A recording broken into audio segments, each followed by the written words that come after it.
I do 6. So I have 4.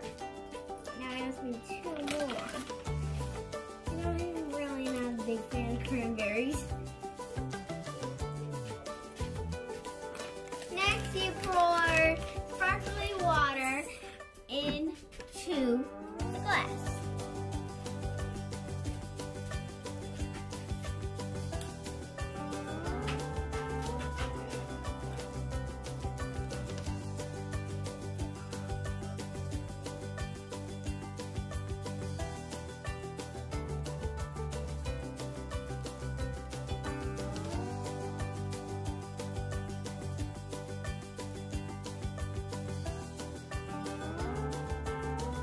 The carbonation makes bubbles and makes the cranberries float to the top.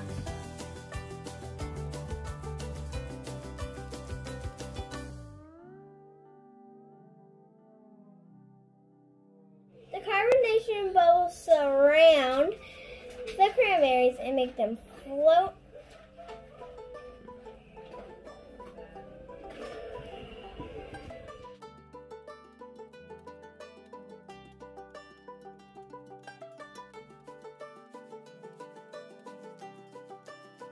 Dancing crab